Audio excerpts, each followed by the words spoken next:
I'm here with Gill Castle. We've done a video with Gill before, and it was with regards to her story, to where she is now. And we just really wanted to also share with you the fantastic work that Gill has got going with Chameleon Buddies, and the story behind Chameleon Buddies and how you can get involved if you want to. So Gill, I'm going to pass straight over to you. Well, thank you very much, Louise. I've actually got my cat in the background here as well, insisting on joining in. You can never get rid of a cat, can you? Yeah, so like Louise has already said, we've already done a video which explains a lot about my backstory. Very, very briefly, in 2011, I gave birth to my first and only child. I was left with a 4th degree tear, which was missed. So ultimately this led to a big abscess, a rectovaginal fistula, which is where you've got a hole between your rectum and your vagina. And ultimately this led to the formation of a permanent colostomy. So I've still got my stoma now 10 years later. So that's what led Louise and I to have our first chat. But yes, so Louise has invited me back to have a chat about Chameleon Buddies, which is my new charity that I've only just started up in the last few weeks. Right, so what's Chameleon Buddies all about?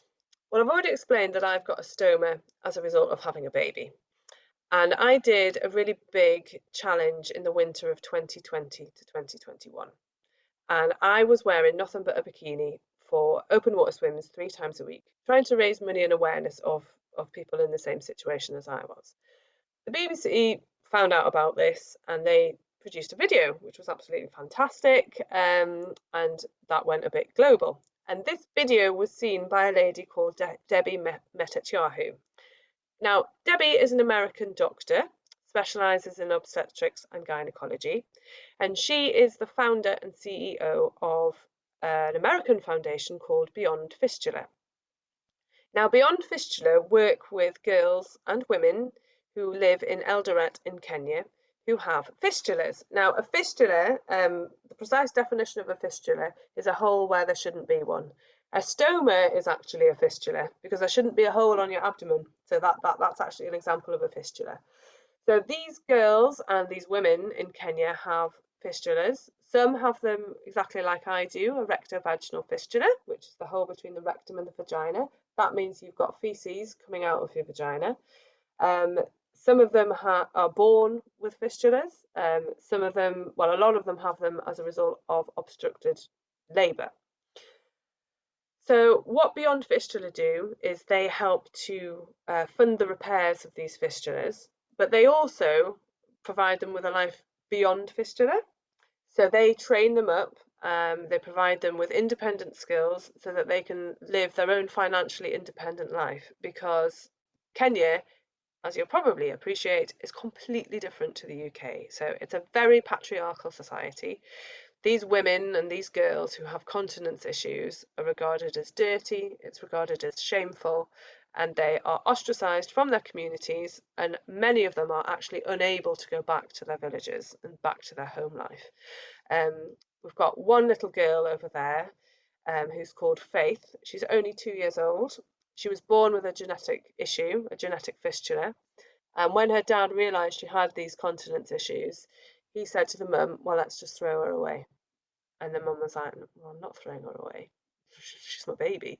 So she made her way to the hospital in Eldoret where little Faith had surgery and she was fitted with a stoma bags, with a stoma. So she's one of the girls that Beyond Fistula will ultimately be supporting when she's older as well.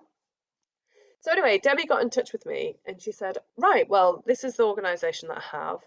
The reason I'm really interested in you is that some of our girls have ended up with stomas, and you know, they're really, really struggling with them.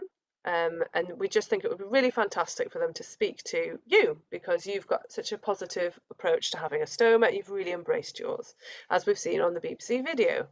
Would you be able to have a chat with some of the girls? And me being me, said, yes, of course. I'd be absolutely delighted. So we set up a Zoom video last July. It was myself and Debbie. She was actually in Kenya at the time. She goes over every single July. and she was with Sianteo and Metrine, who are two girls that have stomas. Sianteo was 13 at the time. She was born with an issue which led to her stoma. And Metrine was 22 and she'd had her stoma for 10 years. And so I had a bit of a chat with the girls, and I was trying to explain, it needn't be the end of the world, and all the things that I'm able to do with my stoma. And during the course of the conversation, it was revealed that Metrine hadn't had a shower in the 10 years that she'd had her stoma. And what transpired during the course of that conversation was they don't have access to stoma bags and stoma products.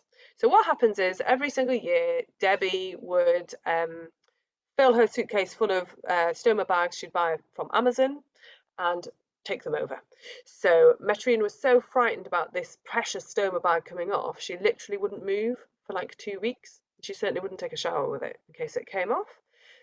And I was saying, oh, well, this is horrendous. You can definitely have a shower with a stoma. There's nothing to stop you. I go swimming and I do all these things. And I said to her, why don't you just get a cup of water and pour it down you and just, just start to get your confidence up. I promise you, you can do this.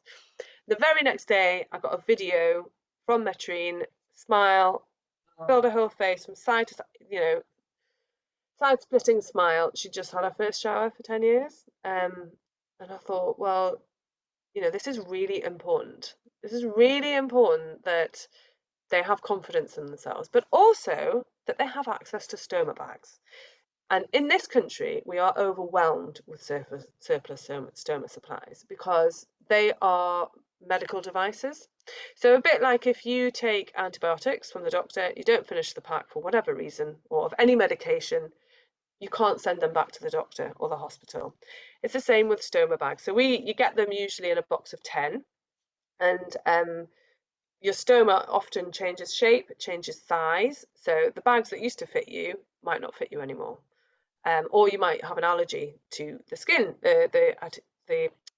to the glue that the bag sticks to your stomach with, like I've had in the past. So then these bags just sit around in drawers across the country. We can't do anything with them.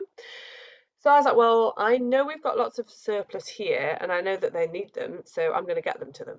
So I started fundraising to send bags out to those girls. And so Sianteo was able to go back to school. Metrine can take daily showers because she's not worried about the bags coming off.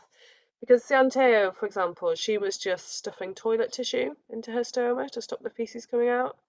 That does not work, I can assure you of that. Crisp packets, we've seen people using, tin cans, they're housebound. Their life literally is over. So that's what I've been doing. And then I thought, actually, no, I want to formalise this. I want to have a proper stoma support system for the girls out there. There's 19 of them at the minute. Age ranges from 22 to I think the oldest is 57. Some of them have had fistulas for 30 years. And so I thought, right, well, what can I do about this? I don't do anything by half. I'll create a charity. So that's what I've gone and done. And my charity, Chameleon Buddies, the whole ethos behind this is we're helping people adapt like a chameleon to changes in their life. And we want to buddy up with people to do that. So that's why the name comes from Chameleon Buddies. And our work is twofold. So in this country, just in my own county of Northumberland at the moment, we're going to set up 2 support groups. One to support women who are injured after childbirth, because I've been there myself and it's a very lonely place to be. And the other one is for anybody who's got a stoma, because again, that can be a very lonely place to be. And then the other side of our work is supporting these girls in Kenya by sending out stoma products. We collect them from our stomates in this country and we send them over there. It costs about £400 every 2 weeks for the amount of stoma bags that they need. And they're just the girls that we've got at the moment. I'm sure more will come out of the woodwork as time goes on. And ultimately, like I said, I'd like to set up a stoma support system over there so that we can send nurses over there, stoma nurses over there, to train the staff. Because the hospital's different there as to what it is here. The hospital that we deal with in Kenya is called the Gynecare and Fistula Hospital. And it is run by a husband and wife team, Dr. Hilary and Carol Mabea. And Dr. Hilary does all of the surgery for women who have any problem gynecologically. So he obviously ends up doing stoma surgeries, but then they don't have any specialist care afterwards. And you really need that specialist care. You really need to know how to look after your skin and, well, to be continent, you know, to be able to live with a stoma. And often what happens is the girls that go through these training programs with Beyond Fistula can't go back to their villages because they're ostracized. So they end up working back in the hospital. So my idea is to train some of these girls up and to be able to support girls with stomas. And, you know, that's ultimately what our aim is to do. And I'm actually going over to Kenya in July, so that's a couple of months' time, because we're chatting at the end of April here. I'm going to meet these girls. I'm going to go around the hospital. I'm going to go to the villages and see, you know, where some of them live, because some of them are able to go back. Vast majority can't. And yeah, and as part of that new charity, and as part of my visit to Kenya, this is where I would love everyone to get involved. Okay, and it's free. It doesn't cost you any money at all. It just costs you 3 seconds of your time, and I've timed this. So when I go to Kenya, I want to show the girls and the women a montage of videos of people from all around the world saying one thing. That thing that I would like people to say is, I'm with you. And the reason that I want this to happen is because these women have no sense of self-value, no sense of self-worth. Debbie's already said, you know, they cannot believe a woman from England is coming out to see them. Like, why? You know, she said they'll say, well, why is she coming to see us when we're not important? And it's just a very simple way, I think, to show people that we think they're important and that we're with them. So I've already got quite a few videos in. Louise has been absolutely amazing and has done some and collected some videos for me. And I've had loads and loads of different types. I've had someone doing one upside down. I've had kids on a trampoline. I've had rugby teams. I've had people on the beach. I've had ladies in classes. You know, I've had all sorts. It doesn't have to be in an official setting. It doesn't matter how you say it. We don't care what language you say it in, because these ladies don't speak English anyway. Obviously, we're going to have a translator at the beginning saying, this is what people are saying. Otherwise, it would be completely pointless. But yeah, and I just love people to get involved. So if people do want to get involved, please just take a video of yourself saying, I'm with you, however you want. Or if there's a group of you, we're with you. And if you email them across to us at info@chameleonbuddies.org.uk, we will put that together as part of our montage, and we'll be showing that to the girls when we get to Kenya. And I just think it's a really lovely way for you all to get involved and to show kids like Faith that they're important. It's important that she starts to understand this from a very early age. So please get involved. 100%. And I love women. I love women. We're great, aren't we? Oh, we are. And to I just, you know, I can just picture this fantastic place where the girls that have had the fistula and the repair and the stoma, where they are working back at that hospital, teaching and sharing. Yeah. Oh my gosh, it's That's what it's just about. fantastic, a fantastic vision. And you're going to do it because you've done everything else, and we are going to ensure that everybody gets to know about it. So on the details with the video, we'll have those links that people can then contact you. So Chameleon Buddies, and Chameleon Buddies is on Instagram. Yes, it's chameleon_buddies. Our website is www.chameleonbuddies.org.uk. We're not on Twitter yet, but we will be. We're on the main ones. Oh, we're on Facebook as well. Chameleon Buddies. Brilliant, brilliant. And please, everybody, get involved. For thank free. you very much. Yes, for free. Thank you. Thank you. Bye-bye, Jill. Bye. Thanks, Louise.